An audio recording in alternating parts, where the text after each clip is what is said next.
Okay, my friends, I have a little treat for you today. I've done interviews in the past with Konstantin from Inside Russia. He is back again. The last time we talked, it was really insightful. We were talking about how, like, Putin is not really Christian, although he likes to talk about traditional values and try to say we're this just like the U.S. And that opened up a world of insight for me. I hope we're going to get the same kind of thing today, as we're talking about, like, how are Russians and, well, that whole neck of the woods processing what just happened over the last week. Konstantin, thanks for being here. Darren, thank you for inviting. It's a pleasure.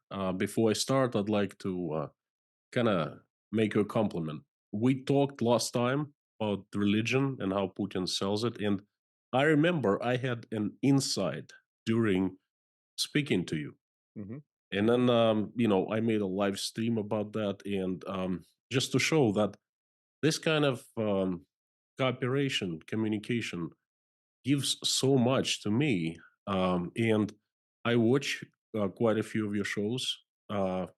Some things I disagree with, but generally I like it very much. And thank you so much.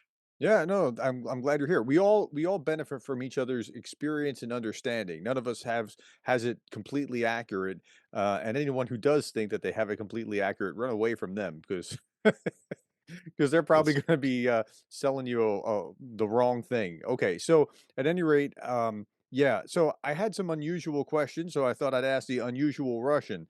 What is going on here? Um, and let me preface this by saying yesterday I did a stream with not a stream, a recording with Georgie from Ukraine Matters, and he gave me a lot of understanding of, oh, okay, so this is how the Europeans are processing this, and I know the Russians are going to be processing differently. And when you talk about the Russians, I need you to talk in two levels. Like, here's how Putin and his ilk are processing this. Is there a difference between how average Russians are processing it? Is there a difference between how other countries in the neighborhood, like you're not in Russia physically, like other countries that are maybe former Soviet states, how they might be seeing this, that sort of thing. So there's multiple levels of this.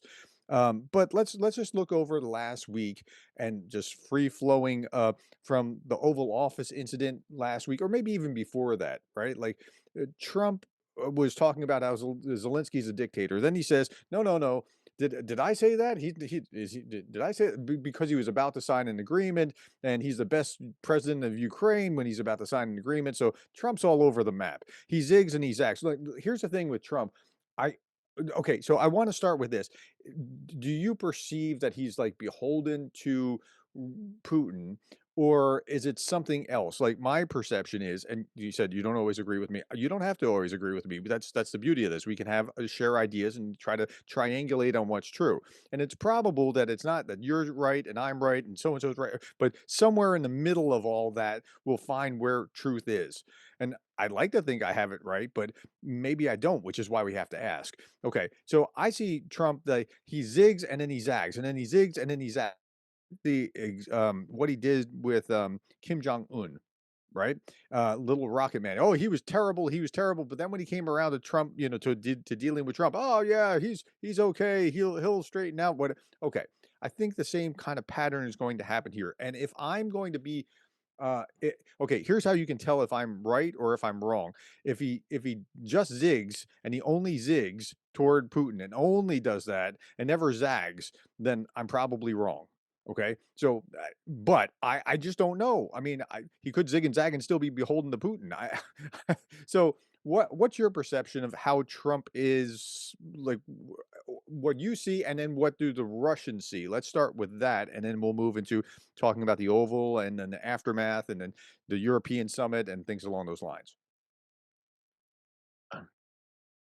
If I were to describe Donald Trump in one word, his actions, his um, moves, I would say confusion. I am confused. I have studied Donald Trump.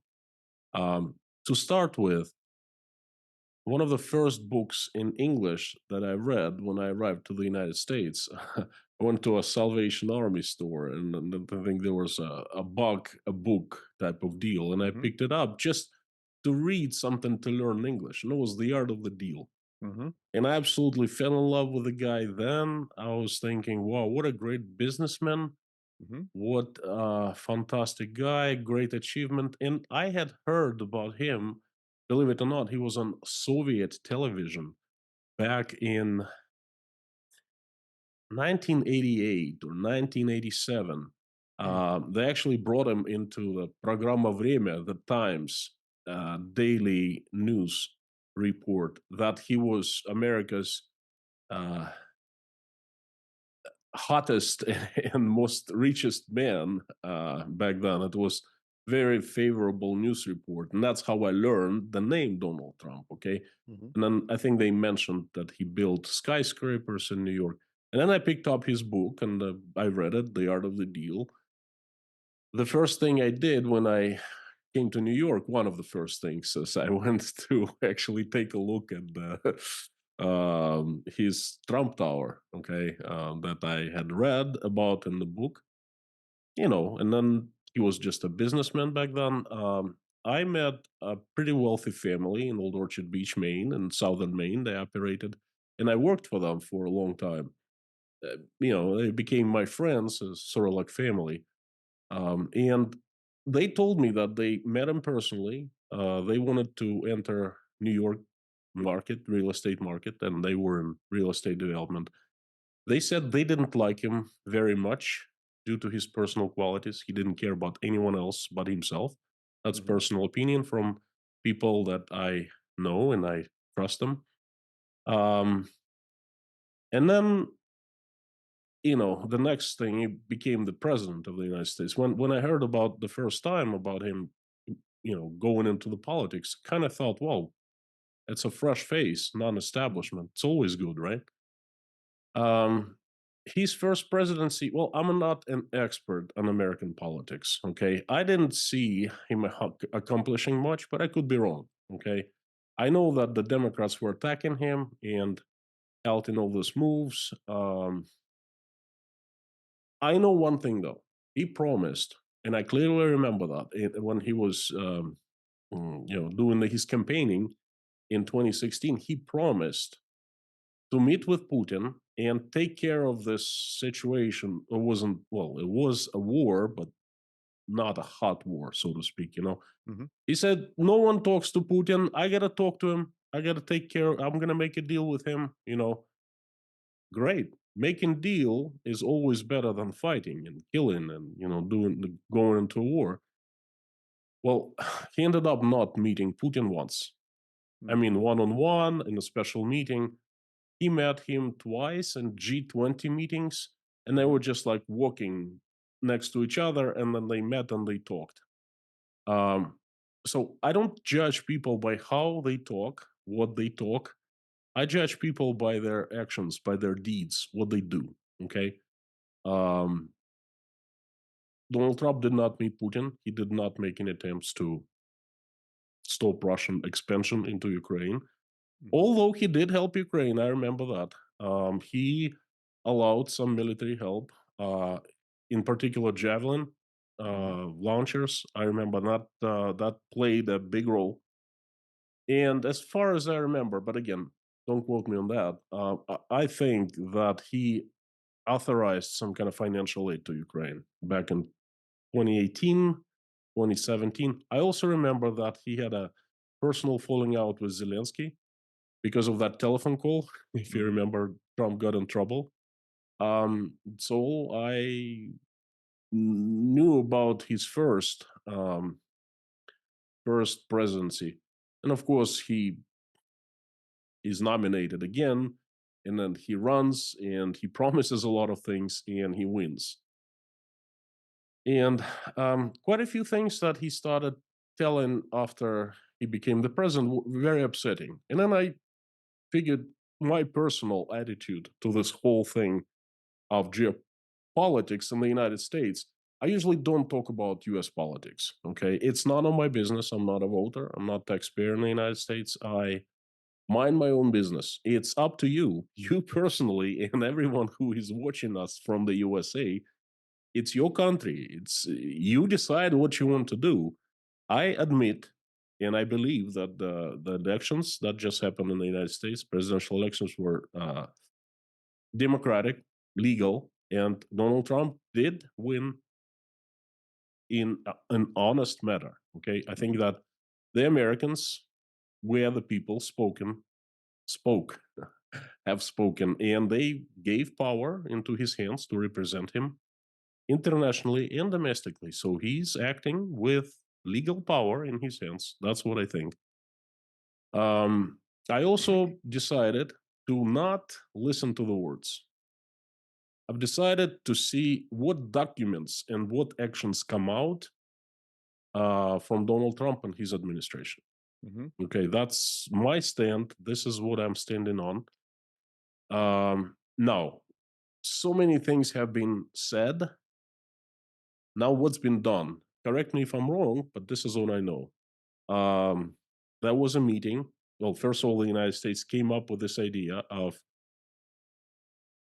getting rare earth from Ukraine in exchange for the military aid it provided, which to me doesn't look good, but that's what America wants. I respect that.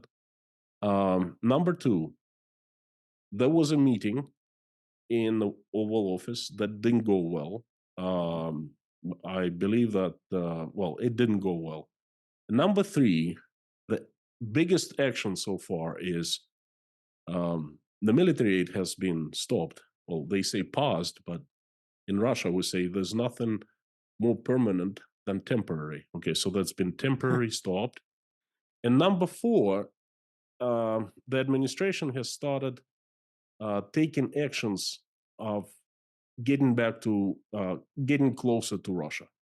Mhm. That definitely was a call to Vladimir Putin that completely legitimized him, brought him from the isolation. There was a meeting in El Riyadh, that's also the fact, that kind of brought Russia back from isolation. Russia's back acting as an actor on the geopolitical scene. These are actions that I see, and I don't really pay attention to the words because I heard today that uh, U.S. administration is secretly talking to Ukrainian opposition. Yeah. I talked I about that don't this know. morning. That's right. I don't know whether Or it's true or yesterday not. morning. Yeah. If it's true, it's low. Okay, it's very low. But again, I will only judge the actions, and the actions will be Zelensky out of the office with help of the USA, who would somehow dispose him and bring Poroshenko. I don't get me started on that guy and Timoshenko. Oh, we know them. They've been in the Ukrainian politics. My company personally dealt with Timoshenko while in Ukraine. Don't even get me started on these people, so-called opposition. Okay, so, but I'm not paying attention. I'm not commenting. I only will comment if they do that. If they actually, it will have been done. So And so another don't thing so is don't they're soft trying. pedal anything. Everything I agree with everything that you've said here. I want to see what your view is here. And if your view contrasts mine, I'm all about free speech. You can have different opinions than me. I don't know. So my question is, do you see him as with even with from all those actions, do you see him as like working for Putin, or do you see he's just self-interested, or do you see that he's I don't know what, or like what do you see, and then what do the Russians see writ large? Okay, first, let me finish. The most incredible and it's hard to believe news that I heard today is that the U.S. administration is thinking over deporting 200,000 Ukrainians, sending them where? Back home or other countries or that again, I don't want to think about that because to me it's just rumors, okay? Words. Like you said, zigzagging. Today they zig, tomorrow they zag, or whatever. I will only think about it, analyze, and give my own opinion, if they are actually deported. Mhm. Now, going back to your question,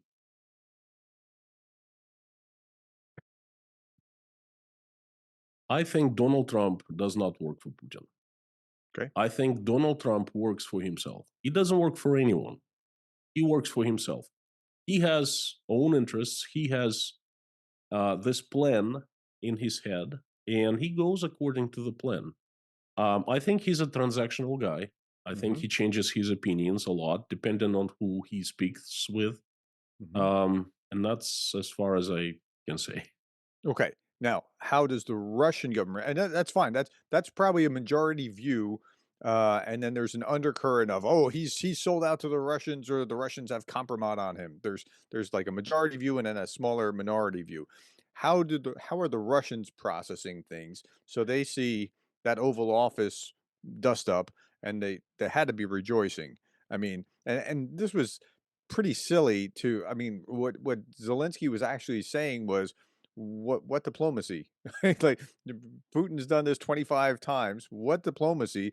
And then JD Vance was saying, "How dare you come into here and treat, be disrespectful like that?" What's the disrespect? Like, seriously, what diplomacy? So Darren, it was a bad scene all the different way questions. around. He could have bit his tongue a little bit more, but JD Vance inflamed it because he wanted to inflame it. So, yeah. So the Russians are processing this, watching this, eating popcorn, or what? What's going on?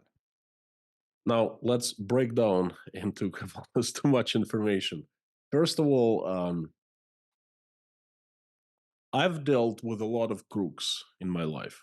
I've Mhm, dealt with the crooks from the government, from the law enforcement, and so forth. For one simple reason, I was born and raised in Russia. I lived in Russia for a long time, and I was doing business in Russia as an employee, an executive, and as a business owner. I had my own three times I started my own businesses, my own projects, and I know a crook when I see one. The thing is, it's really easy to find out if Donald Trump is benefiting from Russia or not financially. You cannot hide money. You cannot mhm, hide help.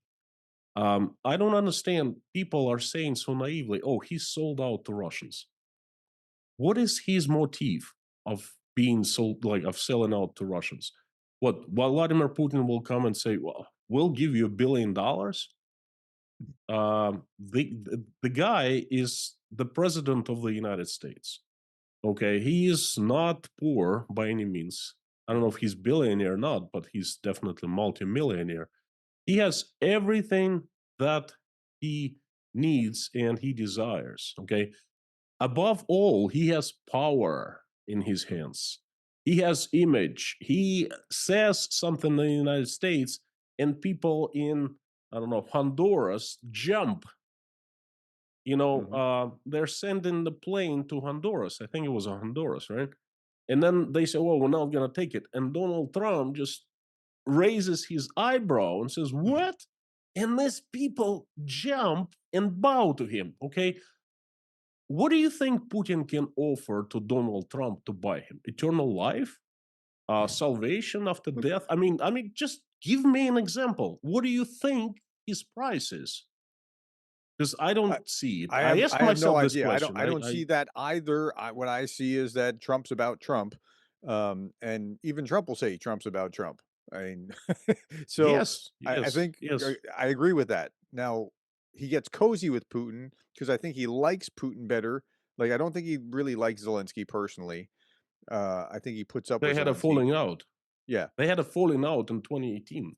yeah, and I think he likes Putin, and Putin tries to play on that. But I mean, as far as being beholden to him, I don't see what he would be beholden to him about either. So, Let's ask the viewers, your viewers, if you think that Donald Trump sold out to Putin, Russia, what is the price they paid? I mean, it's interesting. yeah, that's I'll a good I'll I'll question. I'll I'll, I'll Put that in read. the comments. But and cite it if you have anything that you can cite, because I see people say he's got compromise. But okay, if he does, like, how do we know? I mean, and if you can't prove it, we can't. I can't say it. I mean, you can say it if you want, but I can't. So that's a trick. Let's say they have a compromise on Donald Trump. Okay, what is this? Did he agree on something with the KGB? They will say, "Oh, he did this and that," and Donald Trump will say, "That's a lie. Who are you Yeah. gonna believe? It's my word against theirs. Who are you gonna believe? These people trying to manipulate me, you, and through me, and that's." I would not believe the Russians, to be honest with you. They're capable of producing any kinds of lies. So I don't believe So that theory what I most either. normally hear is something about, like, a hotel room with prostitutes. I don't know that that would shame Trump. I think he would actually I'm be so like, "You know, sorry. I I'm had so all of sorry. them." I mean, Let me interrupt you. Room full of prostitutes. Didn't happen in the United States. Stormy Daniels. Stormy Daniels, right. I mean, with when you And I think have he's that. pretty proud of his Yeah. story. I'm like, I what kind of compromise is that? He said, Right, "Yeah, I and so did that that." this is one of the reasons that I have to, Great. well, beyond not being able to cite it, I have to discount that because I just can't, like, I don't think that that would be held shamefully over his head. No, So no, no. Of course not. So that's not compromise. All right. So you asked me another question. You said, "Oh, just I'll briefly mention." One of the biggest things I don't understand about that meeting in the Oval Office is why JD Vance was there and why he was taking such an active role. He's a vice president. He has mhm, absolutely different function in the U.S. administration. Okay, his function is if something happens, with the U.S. president, to act as interim president until next elections. That's it. And then he's actively he flies to Europe. He delivers a speech. I couldn't really believe what I was hearing. And then he plays this role of an instigator meeting Zelensky because Donald Trump was fairly quiet and fairly calm talking to Zelensky. The instigations didn't come from him; it came from other mhm, people. Reporter mhm, shaming Zelensky for being dressed. Who do you think you are? Reporter. So this just I wanted to mention that because you mhm. brought up this Oval Office ex incident accident event. And then your question was, how do Russians portray this situation? Could you please repeat that so I Yeah, no, will just give you how are the precise? Russians processing this? At 2 levels, is it, like, there's the official Russian line level, and then are Russians just kinda nodding and smiling and going along with it, or are they checked out, or are they, "Nah, we don't believe our own guys," or what's tell expand that picture for us. Let's just decide what kind of Russians we're talking about. There are three types. First is Putin and those who are calling the shots around him. Okay, they are making decisions. Mhm, The second is the servants, the propaganda, Z patriotic community, военкоры, and so forth. And third type is regular Russian folks. So, who do you want to hear about? What kind of Russians yeah, you want let's go to in hear that the order. reaction? All right. For Putin, and what I'm going to say is my opinion solely. Okay, Mhm, for Putin, what is going on right now is a victory. mhm. It's been done. He's won. Or he made a mistake, huge mistake, and we all understand that. When he invaded Ukraine, he thought everything would be over in 2 weeks. There Mhm. are many signs pointing to that. Okay, and that's just too numerous. In my live streams, I've numerous times I've talked about it. Everything pointed for 2 weeks, 2 week long operation. And then when everything went wrong, when Putin got basically has his teeth knocked out, figuratively speaking, when the whole world united behind Ukraine, started supporting, and the United States was leading this support. I'll remind you when first Atamexes started making its way to Ukraine in July of 2022, when things turned different way in the battlefield. Um, So let me add to something there. If you look at the military strategy of the way that the Russians invaded, they came from they didn't concentrate forces. They came from all these different angles.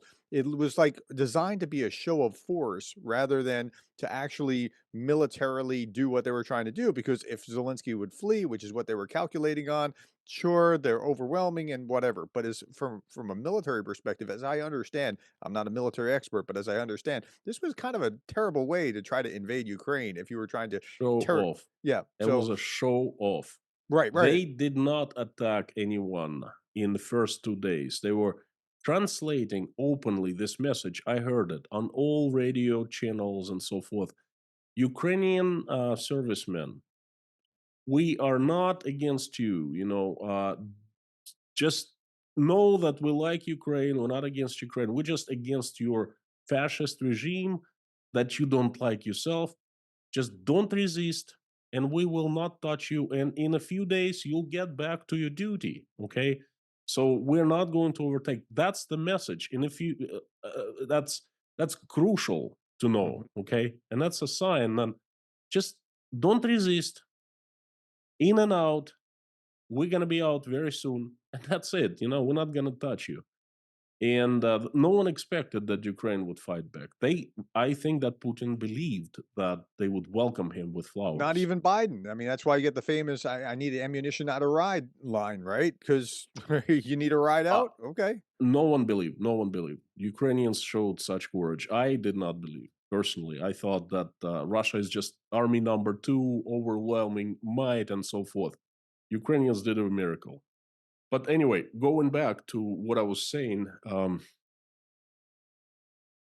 since mid 22 and until recently, Vladimir Putin was between a rock and a hard place.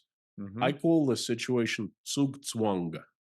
That's in chess when you're in a position where any move you make puts you into a worse position, worse mm, situation. Okay. And it wasn't going well for Russia. In the battlefield, I mean, come on. They brag about having such a great army. They're using donkeys lately, mm, okay, for supplies. They cannot push forward into Ukraine. That is a disaster happening in the front lines. And mhm, if Ukrainians get more people, more ammo, they will push back. yeah, The Russians have lost a part of Kursk province, and for 7 months, they have not been able to take it back. That's a terrible disaster for Russian armed forces. They even brought the North Koreans. Vladimir Putin had to go and bow to kiss the boot of Kim Chen in. He did by signing that treaty, and he received 12,000 elite units from North Korea, and they just vanished, disappeared. They're killed probably. Um, Disaster in the front lines for Russia. The sanctions have finally started working.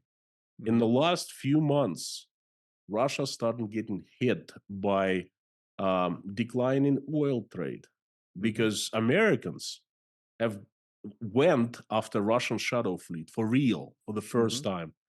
Russia is hurting financially the worst in 3 years, and it's demising basically. I talk about it a lot. Russian economy is not in a good shape. Multiple problems. And how many Russians have been killed in Ukraine? So Hundreds if of you're thousands yeah, it's a maimed. the total number of casualties is the 780 something, so a third of that, let's say, just being conservative, so yeah. I have my personal sources from Russia. Okay, a lot of things people overhear a conversation. People go in the same train cab with generals and so forth, and then they drink and they speak. My number is much more than that, and Russian government is trying to hide that number big time. But you know what? Truth will come out sooner or later. So what I'm saying is, for longest time, for almost 2.5 years, Vladimir Putin found himself in a very tough situation. No way out. And basically, because for all these things, he had nothing to show. Mhm, Now, he has something to show now. He has won because his idea was, look, we're at war with Ukraine, but it's really not Ukraine. It's the West, the collective West that is led by the United States. And they have usurped Ukraine. They've installed their own puppet government that listens, takes the orders, and this is what we are against. We want to liberate Ukrainians, and God forbid, yeah, God knows what else, you know. Mhm. But that was the key idea. And now Zelensky comes to the White House. Well, first of all, the USA enemy and the evil West and the Satanists all of a sudden starts talking to Putin, the country that was leading this sanction movement for 3 years. Now all of a sudden turns around and speaks to Putin, and Lavrov sends a message saying, "Oh, you know what? The USA is the greatest country, and it's an unfortunate chain of events that we stopped, paused our negotiation, that our diplomatic relations in 2022, but we're gonna bring it back." And it looks like the administration of the United States is talking about sending diplomats into Moscow and so forth. So Putin has been legitimized. Mhm. And the second step, disaster in the White House. Vladimir Zelensky was kicked out. I mean, it's a plain language. He was Mhm. asked to leave, right? And then Vladimir Putin takes that picture, that fact, and shows it to everyone in Russia, saying, Yeah. So "Do they're you getting extra see? mileage out of that. Is Not yeah. extra mileage. It's been worth fighting for. All those lives, yeah, 700,000, 300,000 Russians killed for this, because we have just Wow. Yeah, liberated yeah, so that's Ukraine." even bigger than what I was saying. So I was assuming that Putin was gonna get some propaganda value, but this, if I'm hearing you correctly, is really justifying everything. The answer, exactly. He Yeah, just that's justified the war. You know, my dear Russians, yes, there are troubles. Yes, economy is in shambles. Yes, we waged the war in Ukraine and all true, but we did it for a purpose and we have won. And this is our victory. This is, and perhaps we're not stopping the war because he will announce this victory on the May 9th parade. I am sure about that, okay? And mm, he will announce it in the same words that I'm saying right now. mm, And he might even say, it's a victory, but we're not stopping the war. We keep on going because look, the enemies all around us. The Europe has turned out to be a bunch of no good Satanists. We didn't know that, but they're much worse than the United States. Is actually a great country now. Look, they're deporting all Ukrainians, and they've stopped all the military just like we asked them, and all of that. But we continue fighting. But now we have to unite. mhm. Now this is the idea. This is us against the world. We kept it in secret. We didn't want to tell you, but now finally I am telling you this. Okay. And this is the justification of the war, and he can put Russia into a, he can announce another mobilization. Now he has an explanation. Before he didn't. Do you think that Before he all will have Russians, another mobilization? signs are pointing into this direction. Mhm, Very well, he might. One of the biggest signs is, a lot of people received immunity from mobilization who worked in high tech companies and so forth, and state run companies in the military industrial complex. Well, the state owned companies didn't want to lose workers. mhm. Okay. So all immunity expires March 21st. Oh, They just wow. made a law in the Russian parliament. So Wow, March everyone, 21st, huh? That's that's, something to look for. I don't think that they will announce the mobilization on March 21st. I don't think so, but they But might after later because right now it's unknown how things are going to turn out. yeah. Okay, they might not even need it if U.S. somehow manages to force Ukraine into signing some kind of crazy peace deal, which I don't call this peace. I call it capitulation. You see, Ukraine does not need the USA to sign a capitulation deal with Russia. Okay, um, it can do it directly, but what Ukraine needs is That's a peace good on their point. own terms. Peace on their own terms. Okay, and if they don't get that, if they sign peace on Russia's terms, then Russia will not need mobilization. Okay, so Right. now it's still not clear. It's like a storm going on. Okay, So let it settle. do you think that Putin actually wants things to end? Like, I understand that if it ends, Putin has a whole different problem set from his own economy having to readjust back to a non-wartime footing economy, and the dislocation that has come out of putting yourself on a war footing, it's gonna be very tricky to go backwards. Does that make Hmm. sense? It's going to be very tricky for free people, for the Americans or the Europeans, for example, right? It's going to be easy for Putin now, very easy. Um, First of all, I think that his goal, he has one goal and one goal only, to hang on to his absolute power for as long Sure. as possible. He will do anything to do that. He has done. Look, he was bashing the United States. He was threatening to destroy it, burn it in nuclear fire. Not too long ago, a few months ago, right? Now he's saying, "Oh, America's we're ready to give our resources to American companies. We're ready to take the investments. We're ready to work with American companies." So he does that to reach his goal. Okay, Mhm. and now he has a get out of jail pass. So, hold on He hold on a second. It sounds like Putin's zigzagging too in order because it's all about Putin for Putin.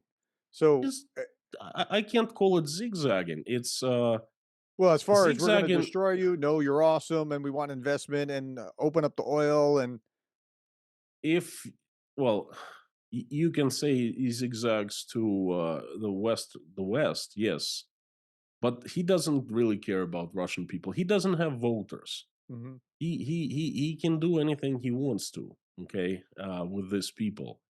They're not gonna say a word. They've submitted to Putin. mhm, So, and now he has a get out of jail card. He's going to say, look, yes, everything's falling apart. But my friends, in order to bring the economy back, just like our great ancestor Joe Stalin did right after World War II, we have to unite and we have to work extra hard for free, second shifts or whatever, mhm, please understand this is the national idea now. We saw it in the USSR. People did that. They followed, and then they might follow in Russia. So that's not going to affect them that much. This economy falling apart and so forth. No, wow, okay. I'm glad I'm asking the question because I would have assumed something different, that there would be only so much, um, dislocation that the economy could take before something bad would happen to Putin. and you're absolutely right. And it's on the way there. It's not like, oh, it might something bad happen to it. It will. Okay? It is in the demise, in the greatest decline since, I don't know, World War II, perhaps. Um, but it's not the question of economy getting destroyed. It has been done. It's a question of how he will continue living. He Yeah, will how the turn the people in country Russia into will the react. It's gonna be yeah different. how Russians will react exactly. He Yeah. will turn the country. There's a set of laws that allows the state to step in and control, all the businesses, all the manufacture, all the production, everything in the country, and it will just say, "Hey, it's a war economy now. We're forced to do that. We hate to do that, but there's no way. We must do it. We Mhm. must do it. I'll lead you to bright future, and this is what bright future is, and Russians will buy it. They'll just follow him." Hmm. So, I know that there's Just a to give you an difference. example, Go ahead. just to give you an example from the economy. One of the most disturbing things right now that kind of like shows us the way where Russia is going to. There are some industries that have been hit harder than others. Okay. And the worst industry right now is coal mining. Basically, 90% of coal mining companies in Russia are bankrupt. They have stopped selling coal. The only country they were selling is China, and it made a deal with Mongolia. It has own coal now, no Russian coal. So the industry have been hit incredibly hard. People are not getting paid. There are multiple protests. They're going to the streets. The state tries to deal with that in one way or another. So they have set up a special commission, the government commission, gave incredible rights. I can't say absolute rights, but many rights to this state body, the Coal Mining Industry Commission. And the state will be stepping in and making decisions for businesses, who to Mhm. pay, who to not, what contracts to honor. Basically, it's private coal mining is no more. It's Okay. industry commission, and right now they are creating industry commissions for other industries as well, for Wow, that's pulp interesting. and paper, wood pulp and paper industry in big trouble, metallurgical industry in big trouble, and others will follow. And for each industry there will be commission, and it's already effect as a commission exists for the coal mining. That's the direction Russia will be going into.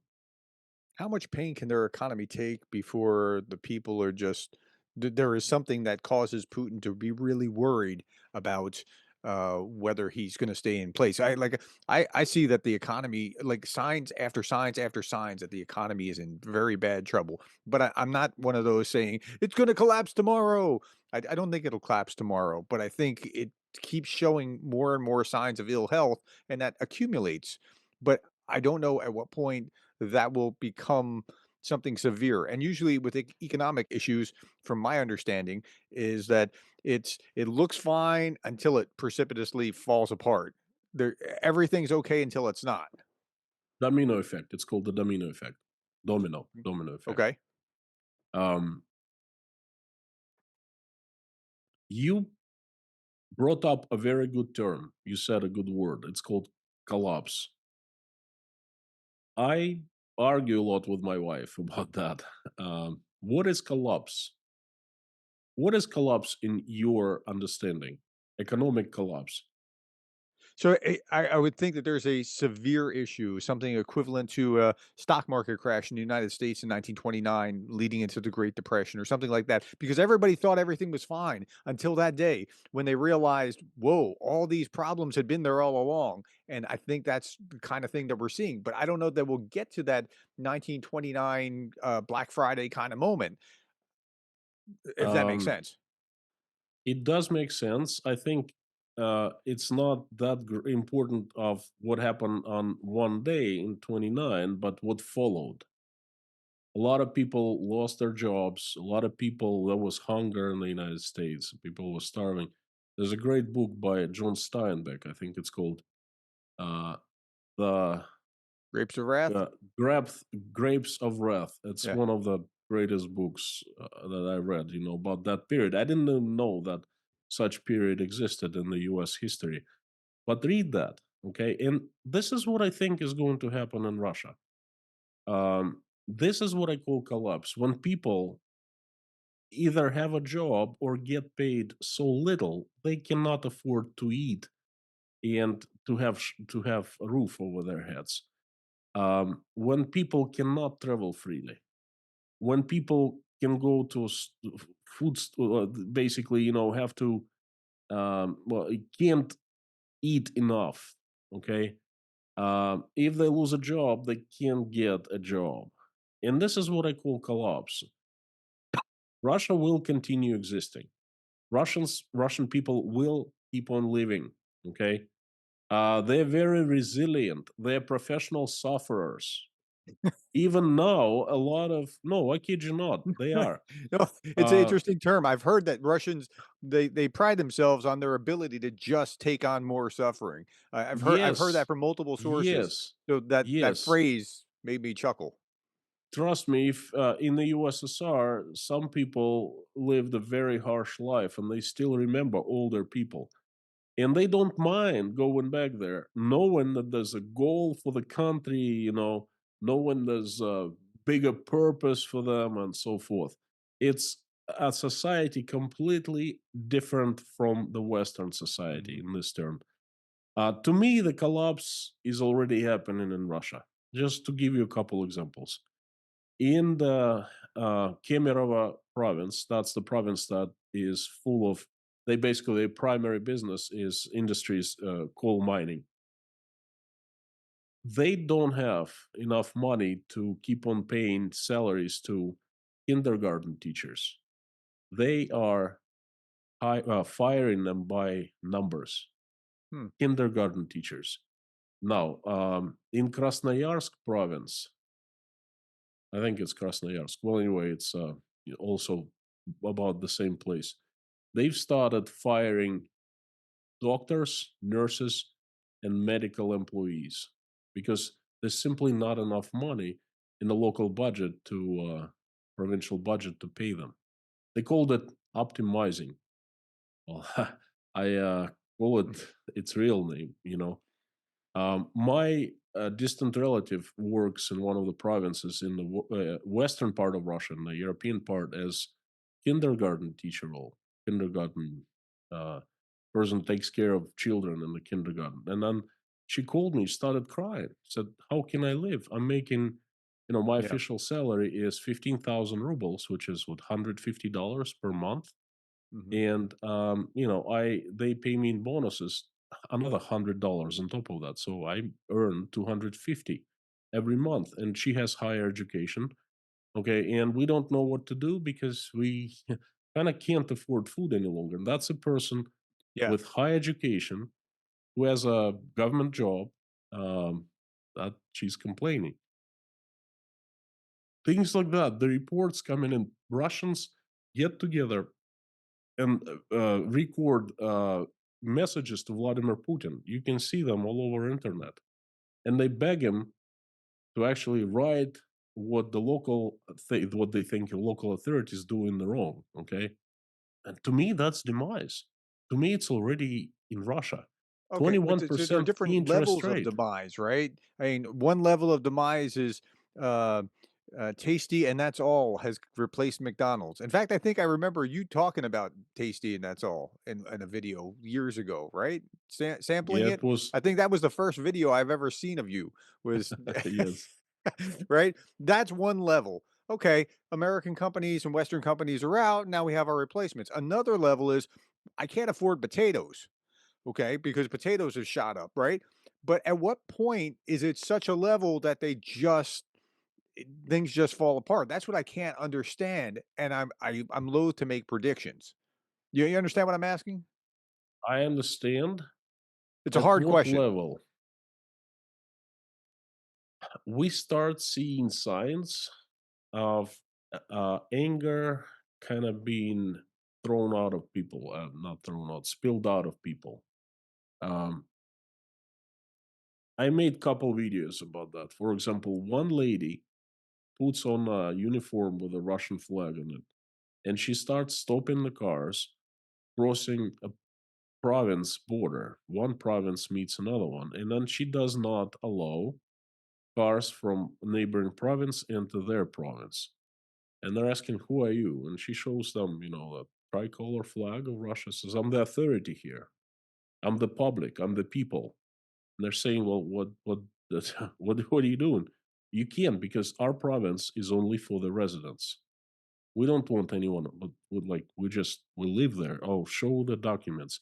And the cops standing right next to her, and they're not doing anything. Okay, people are angry. They don't understand what the hell is going on. Why their lives are becoming so bad when on TV they see everything's fine, sugar coated. So Mhm. you can't sugarcoat reality. So the anger is growing and it starts spilling. But so far it's spilling onto, you know, safe targets, neighbors, passerbyers, strangers, and so forth. Another lady in Rostov, city where I was born, and every night gets out and goes and slashes tires of parked cars just at random. She has so much anger she doesn't know where to apply it. Yeah, So okay, so that's her What's really way. interesting, my PhD is in organizational leadership. In my power and influence class the other day, we were talking about with abusive supervision when when the boss is abusive to his employees. they tend to turn out to be abusive to others. It not doesn't necessarily go back to the boss. It could be at coworkers that they lash out, right? So what you're Absolutely, describing is the absolutely. exact same thing that we know academically in organizations everywhere, right? So Absolutely. Absolutely. Darren, you are so right on. And this is, I expect that happening before anything else, okay? Because that's where the trouble will come from. And don't forget that Russia has now a home of many private armies that are absolutely legal. Every governor is allowed to have a private army, armed man, who the governor pays. For example, in Rostov-on-Don, there are over 1,400 armed men. It's like militia, private army, private guards of the governor, and they answer to the hand that feeds them. That's not Putin. That's not local cops, FSB.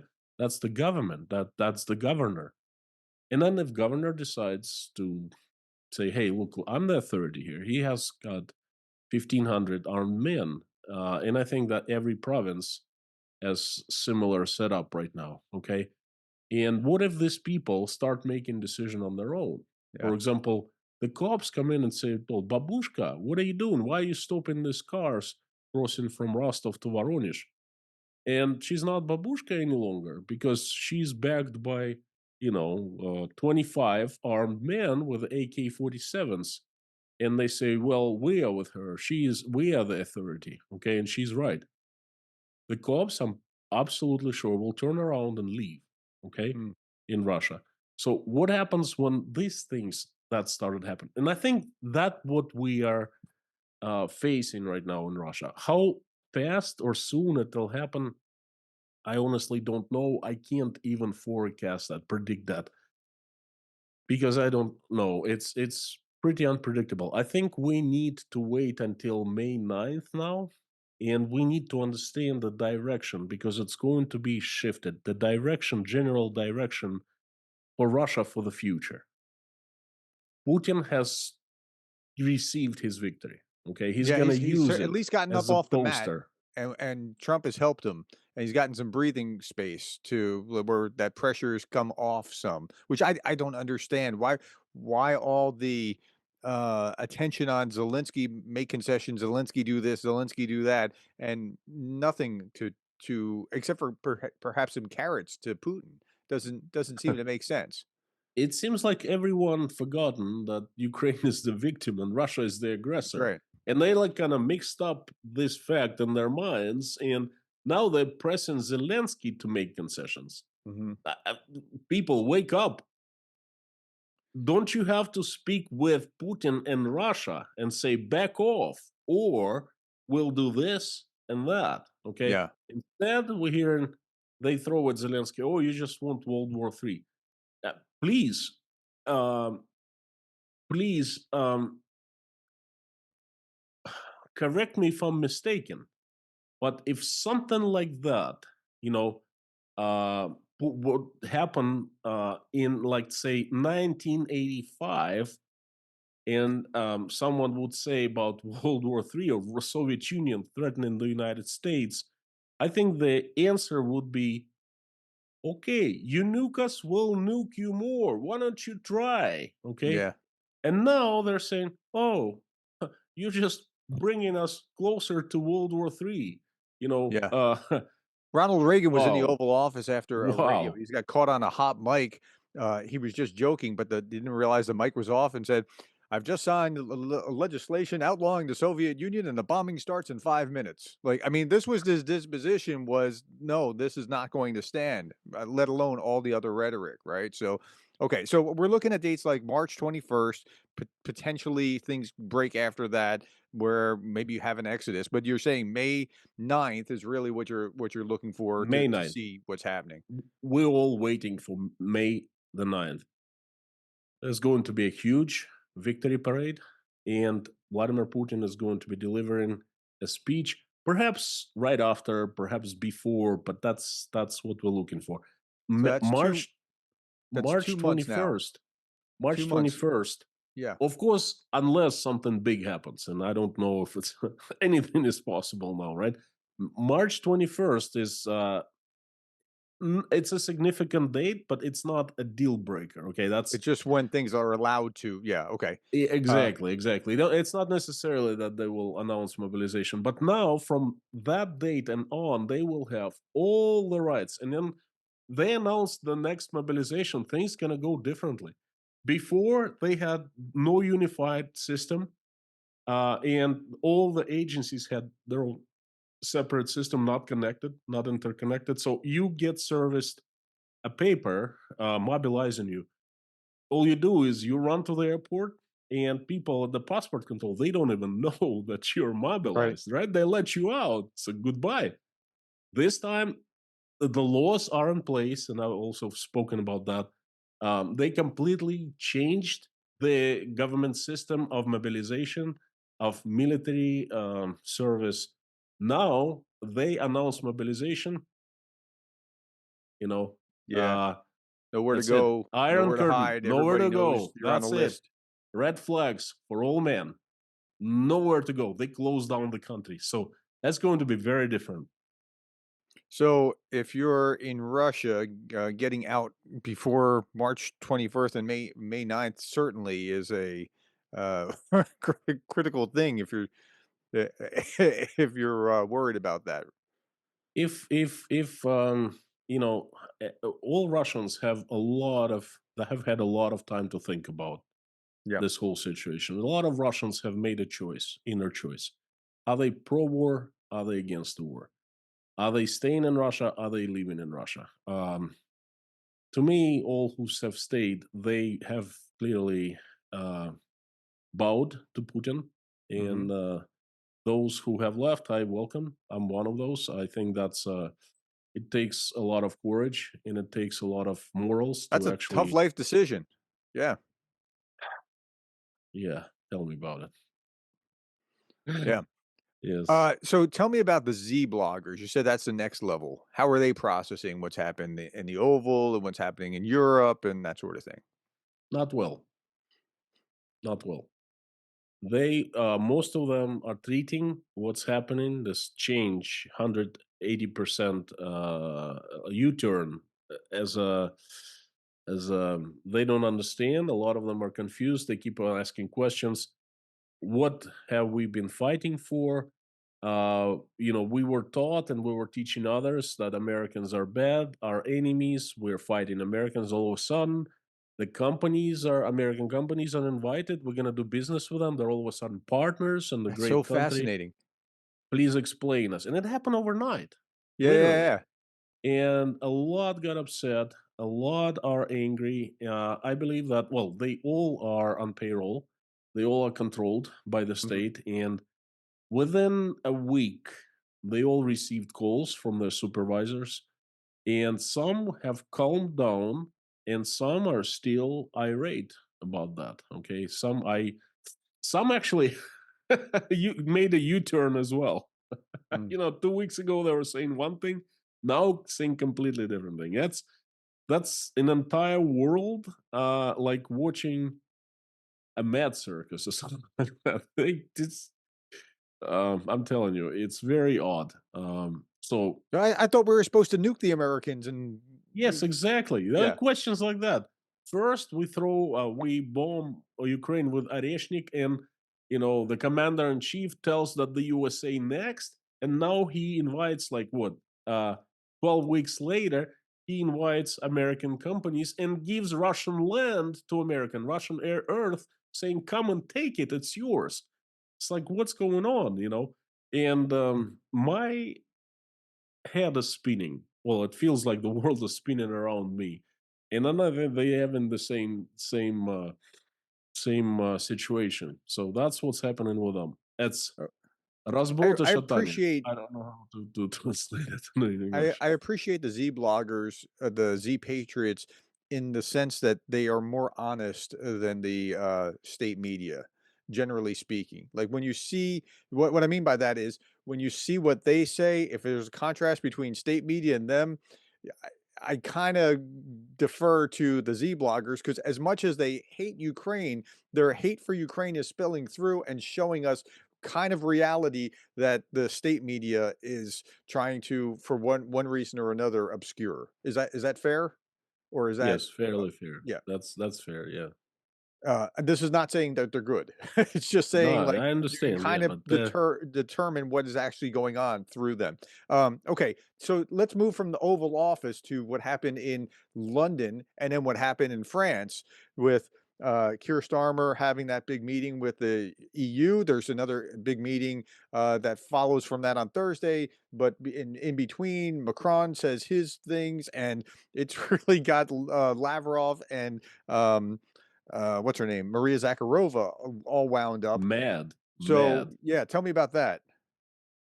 Well, Europe is taking a sane approach to the whole thing, and Europe does not forget who's invader, who's the victim. Mhm. And Europe is trying to stand up and replace the United States, and it has a chance of doing that. Okay, and to me that's odd because if Europe actually managed to do that, that the United States is out of the picture. It has lost the role of the leading nation, Mhm. and it's doing it itself. You know, Yeah. where is the reason? There must be some kind of reason. It's just I don't understand that. So the Europeans are trying to step in. Will they succeed or not? That's a question, open question right now.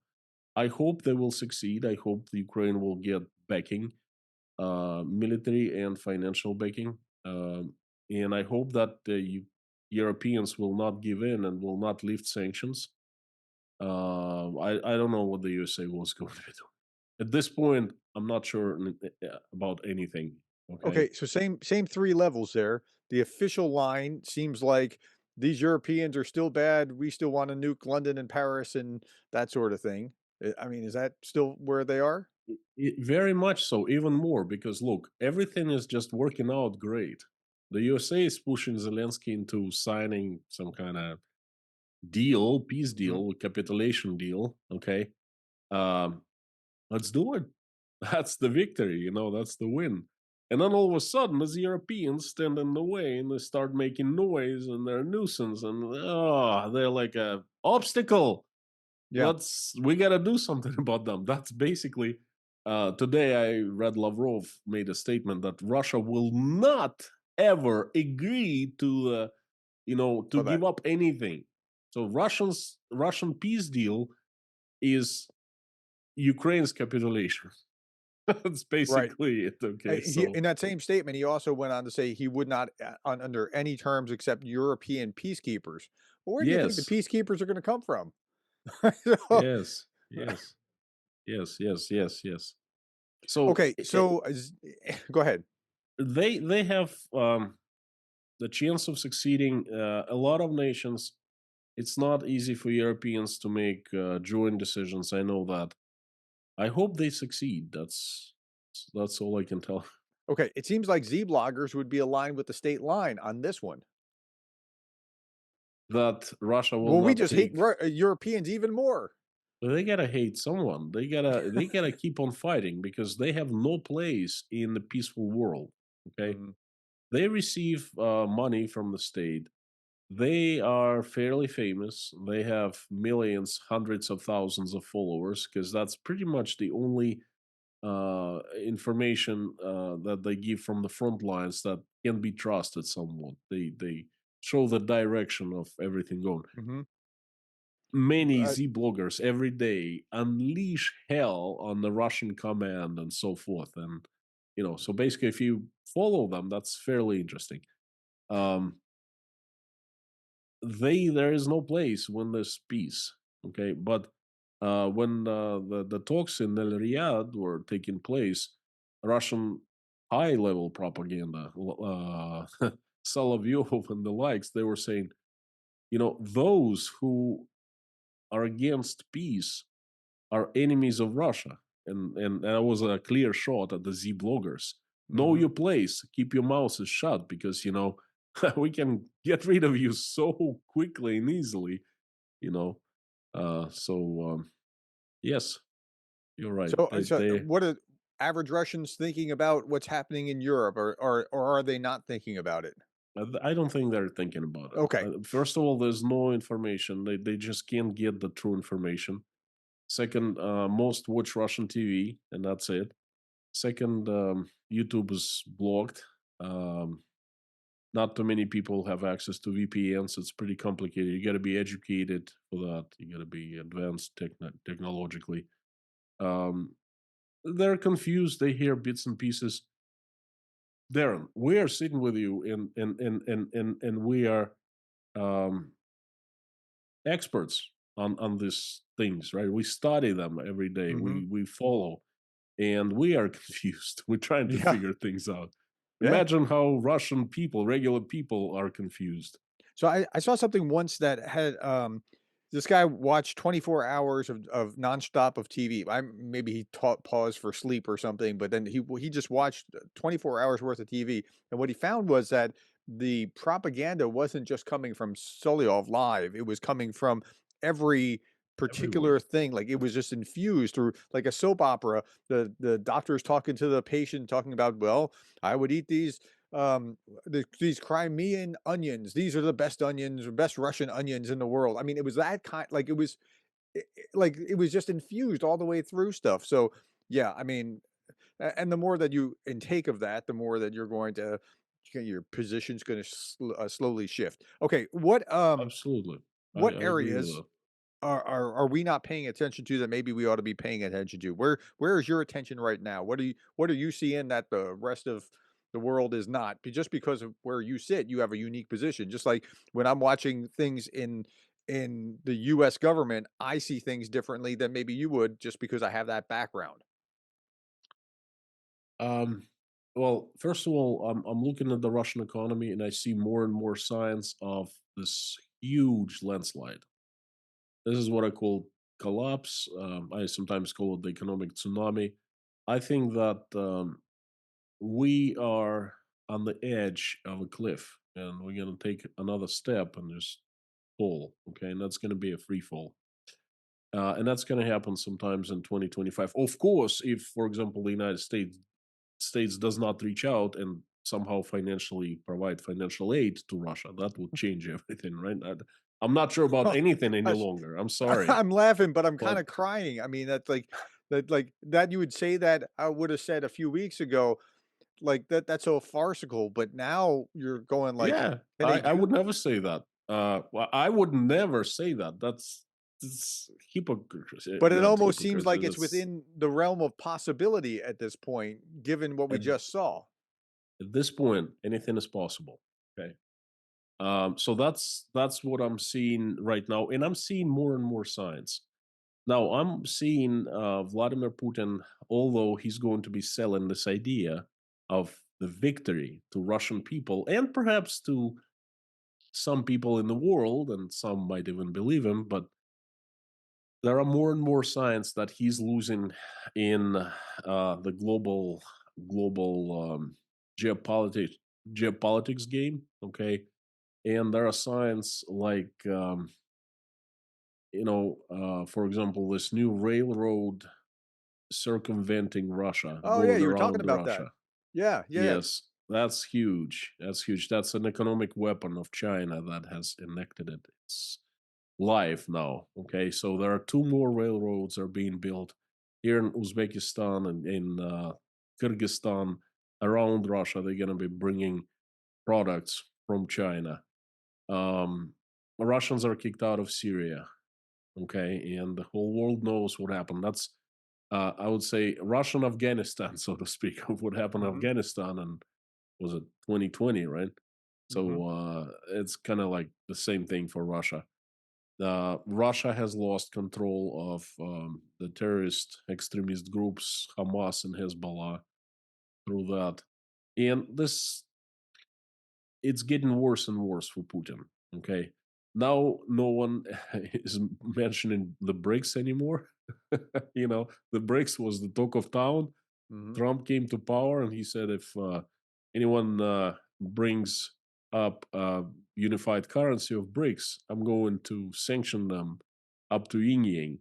And everyone stopped I about I mean, I can't BRICS. see any way that that would have worked anyway. A unified currency between those member countries. I just it doesn't make any sense. The I thing is, they spoke a lot. Now they don't speak. They've yeah. forgotten this, abandoned this issue any longer. All right. So this is the number two. What I'm seeing, don't not so many people talk about that. You wanted to say something? Yeah, I was gonna say, like, so you mentioned China. Help me understand how Russia's relation to China, and the reason I'm asking that is because it's it seems like maybe what Trump is actually trying to do is cozy to Russia a little bit to split Russia off from China because he perceives China to be the big threat. Now, maybe that's what's happening, maybe it's not, but are Russia and China as cozy as they like to pretend to be? I mean, like, I don't think I think it's kind of a show, and China's really become the big brother here. So tell me what you perceive. That's my perception. No. First of all, you're right on Russia becoming closer to China, and that was the question. I didn't understand why the West, the United States and Europe, were allowing Russia to drift towards China. We're like pushing it away in the pre-war years, because China and Russia combined is a mighty powerful force. That Okay, is. China and Russia is China and the resources, I should say. Okay, um, and the USA, Europe, and Russia combined, and also for the resources, it's also a pretty mighty powerful force. So Russia is kind of like a deal breaker here. And I could understand if Trump would want Russia to pull out of China's influence, but it's not the right way to do it to appease No, Putin. I would agree with that, You know, absolutely. I mean, there are other ways, and you have to be so much more sophisticated. I confirm that Russia was getting close with China, but not in the way many people think. So when the war started, Russian politicians and authority had a lot of bravado. They were saying, "Oh, we don't care for the Western sanctions. We don't care if we're switched off SWIFT because we're gonna go to the Chinese and we're going to create our own system that is going to be the competitor of SWIFT, and we're gonna take business from SWIFT, okay? And they're gonna not gonna like it." And Russians were kicked off SWIFT, and they did go to the Chinese in July of 2022 with this purpose. How do I know? They were making it loud. Oh, we're going to China to create this new system in the Russian parliament all over. I remember these things. I make streams about them. I write them Mhm. down. Okay, I Yeah. keep record, and they were basically kicked out of China. They came back. They never spoke of this system again. Mhm. Okay. Oh, we're going to rebuild our own industry because the Chinese are going to supply us with technology that the Western companies took with them when they left. Mhm. 3 years later, nothing has been done. The Moscow mayor, a politician of a high caliber, came back from China and had a very upsetting speech saying, "No one is waiting for us in China, in Southeast Asia. They consider us a competitor. They are willing to buy us products at the prices that are astronomical compared to their own markets, and they will not sell us any technology." And he's absolutely right. Okay. Russia is not welcomed as a partner in China and in Southeast Asia. Russia is it's receiving nothing from China. It's only getting finished products, the cars, the TV sets, consumer goods, computers, and so forth. And you know what? Lately, it has stopped, or actually, the shipments have been reduced. When the negotiations and cozying up with the USA started, China started taking, very reversal steps. Mhm. It stopped taking payments from Russian banks because there was a period about a year ago when they stopped, but then Russians somehow, found a way around it, Mhm. and now stopped again. And now the Chinese are stopping, not allowing the goods that Russians bought in China and trying to ship by railroad to Russia, they're not allowing it to leave China. They're banning six. They have banned six companies, cargo companies, Russian ones, and basically their goods are stuck in China. And they're banning more companies, and they have stopped buying Russian oil. There are tankers Yeah. floating off the coast of China. China is not liking what's going on. Okay. So my read was that China kind of wants this to be over so that they can get back to their Belt and Road Initiative and get back to trade and whatever it was. And going around them, like you're just talking about, is a sign that that's that's really what they wanted to do. This is like Putin saying, like, I didn't really sign up for that. That's my read of China. I think that when Z sees that Putin speaks to Trump and makes deals with Trump, and that process does not involve Z, Z hates losing control, I personally think. Sure. And it's about control. It's about control in Russia. The China has long been considering that Russia is a vassal state of China, and all of a sudden, Hmm. this vassal is talking to the USA, pretending to have some kind of geopolitical power. Chinese are going to punish Russia, and they have started doing so. So Russia is between a rock and a hard place here. So how are the Chinese wanting to punish Russia? What are they going to do to them? They've How? started. They will not take any payments. They will not ship. Well, they will ship significantly less goods to Russia. They will not buy Russian oil. Russian oil is the lifeline of Yeah. Russian economy. The oil. The Indians have stopped buying Russian oil. The Chinese are balancing, but I know that they've refused a lot of tankers. They're floating off the coasts of Yeah. China, and they don't know what to do with that oil. Okay, um, uh, what happened yesterday? Well, on Tuesday, really, not yesterday. The new railroad around Russia. That's a punishment. Hmm. Yeah, Okay, no, the clearly railroad the Chinese levy. are hedging their bets against Russia by doing something like that. So, Perhaps they haven't used the heavy artillery yet. Perhaps they're just giving Putin signs. Say, look, you start falling out of control, you make this crazy ideas about you being independent, we have heavy guns against you, okay? And perhaps that's what they're thinking. hmm. Okay. So, we've been going over an hour now. Let me ask you just another 2 questions. So what happens next? Like, my crystal ball is murky.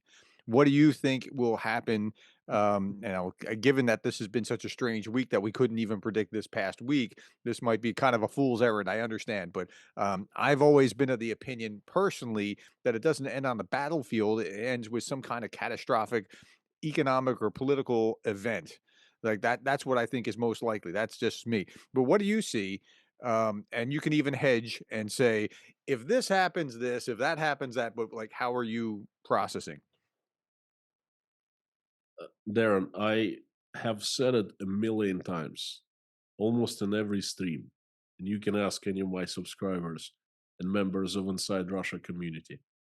That's my key phrase. I have always said that the victory for Ukraine will not come from the battlefield. Yeah. It will come from inside Russia. Okay. Um, one of the scenarios, you see, we have not seen much of results at this point. And if this negotiations without results continue, going back and forth, Zelensky comes to the White House again. They're talking about that. There are also rumors that after he left, they called him and they said, "We gotta come back. We're gonna resume the negotiations." But on public, they were saying tough. Oh, he needs to apologize. Who knows? Okay. Mhm. Um, this is um, uh, forgive me for being direct, but I call it chewing. They're chewing their own snot. Okay. Um, so they it going back and forth, zigzagging results. We're looking for the results. We're watching, we're monitoring. As soon as we see results, we understand better what's going on. Okay, anything can happen. I know for sure that I'll wake up tomorrow, and I discussed it with my wife. I wake up tomorrow, and I know that I still live, I still breathe, I still have family. Me and my wife, we still love each other. We have our own values, and our values are very simple. Perhaps they're not popular these days among people, but I stand by them. We both stand by them. Will not step away from our values. They are God, family, freedom, and hard work. And no matter how what happens around us, no matter what how the world is spinning and what happens, we're still a family. We're raising our children. Mhm. Trying to be the parents the best we can, trying to be good children to our parents and good parents to our children, good children to our parents and good parents to our children. And that I know that's what's going to happen tomorrow, next week, next month, and so forth. That's I forecast that. Everything else is really hard to forecast. Yeah, I I understand. That's why I don't said know. my crystal ball is broken. Yes, I was thinking one thing after the Zelensky was kicked out of the White House, that as people really meant it.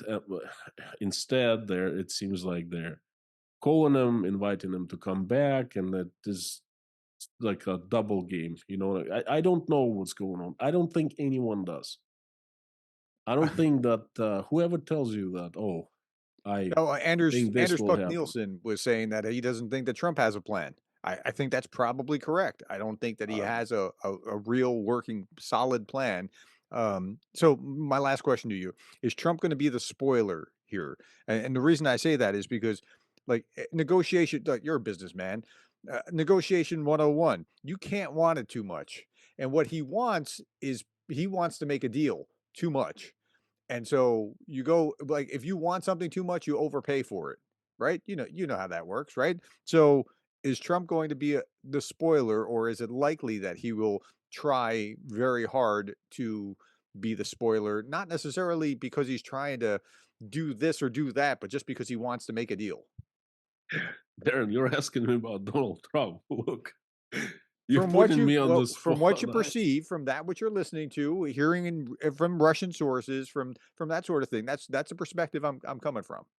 If I were Donald Trump, I would jump on that opportunity to sign the deal, the rare earth deal. Mhm.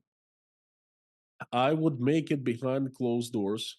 And from what I understand, Zelensky came to do just that. Right, and then they And insisted going on it. to negotiate, and then what kind of negotiations for that? So I would have signed the deal, or actually would have prepared everything, would let the reporters in and witness them sign the deal with Ukraine. Mhm. I would host a press conference with Zelensky, not not with like Vance and others, but just two presidents that it's supposed to be. And I would take that document and say, look, this is it. This is the first step to the peace deal. Now I'm going to take this. I'm going to go to Russia, negotiate, and come up with a plan and do this and that. But this is something I am showing you right now. I Yeah. am your president. You trusted me. I'm giving it back to you. People, Here's a look, win. I am the best. I am the winner. This is the win. And I'm not just saying that, I'm I'm pretty showing it. sure he's gonna say he's the best. The signatures, but that's one thing to say. Another thing is to show the document with a signature. You Mhm. understand what I mean? Yeah, Just like what Putin is going to do, he's going to show the picture of Zelensky getting kicked out. He said, I did yeah. this. I did this. It's been, the war has been worth fighting for. This is my victory. This Yeah, is your that's victory, the big insight Russians. that I've gotten out of this is that how big of a thing this has been for Putin. Just that Oval Office The meeting, way that was out. huge for him, giving him all the rationale that he needs to be able to say that he might even go from saying special military operation to war on the other side of this with that kind of justification now that he has it. And Yes. Trump handed it to him on a platter, willingly or unwilling, wittingly or unwittingly, he's handed that over. I made a video before Donald Trump became the president officially. I think it's in January, second week of January, and the video is called What does Putin really want from Ukraine?" And in that video, I said, look, he doesn't want land. He doesn't want companies, rare earth, whatever. Russia is so rich and so big. He needs control, complete control over the country. Okay. And he needs his own president. And he's going to be working hard on accomplishing that goal. And now I said Donald Trump is going to be nominated as the new president. And I hope that he's going to step up to his promise and face Putin, force him, because Donald Trump at that point had an upper hand. Okay, incredible armament, new weapons. The military-industrial complex that is selling the weapons to everywhere, including Europe. Okay, so other upper hands, and I was hoping he would take that Mhm, and put Putin into his place because he could. Putin understands strength, power. mhm, He understands when he's outnumbered, he's outdone. And I said, I hope that Putin is not going to outsmart Donald Trump because Putin is master of outsmarting people. He's been on top of Russia's power pyramid for 25 years. He's outsmarted, ousted, eliminated everyone who has been in his way. I mhm. hope that he doesn't outsmart, and I hope that he doesn't come out victorious. Well, that question is still up in the air. I don't know the answer, but I'm hoping that um, Ukraine will not suffer anymore. Ukraine will get a peace deal on Ukraine's terms. I hope it does not capitulate to Russia. It does not need a peace deal at any cost, at the cost of Poland Ukrainians. Okay. I hope that Russia will become peaceful and will wake up from the lethargic sleep. And I hope that the United States will continue playing the role of the good guy, the leader of the good world. Okay, I'm hoping for that. I have not seen the resolutions, the documents, the actions that prove or Yeah. disprove that. It's still up in the air. So I'm hoping for all of that. Well, with that, thank you for all your time and insight here. This has been helpful to me to understand the various shades of how Russia's thinking at multiple levels, and I think it'll be helpful to people who are listening as well. If you're not familiar with Inside Russia, please check out Konstantin's channel, and you stream like every day, right?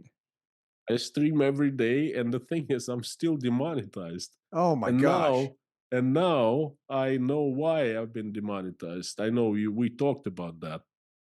So It tell me. turns out that Google, Russian government has requested that Google silences few voices that are against Russia, pro Ukraine, and I'm one of them. And it looks like. Is that right? Imagine Wow, so that. our I efforts were kinda in vain. I feel so hurt Wow. that it's been done to me. But it's also China is doing the same thing. That two countries requesting for Google to not eliminate, not to close the channels, but to silence them. Okay. In Somebody in sent my case, it's demonetization. somebody sent me a list that my website, my name as of my website, darrengerdes.com, was, actually on a Russian list of, like, your, like, banned in Russia. I don't read Russian, so I was like, "Okay, I mean." I'll check it out. I'll check it out. Interesting. There are ways how to find out. Yeah, I will so at any check it rate, out. thank you so much for willing to be having this conversation, and I'm sure that anyone who's still listening has benefited from it tremendously. If I can ever be helpful to you, please let me know. Thank you so much for inviting me. And I'm waiting for you to come to my channel in a couple weeks. So we'll talk more, perhaps on some different issues. All right.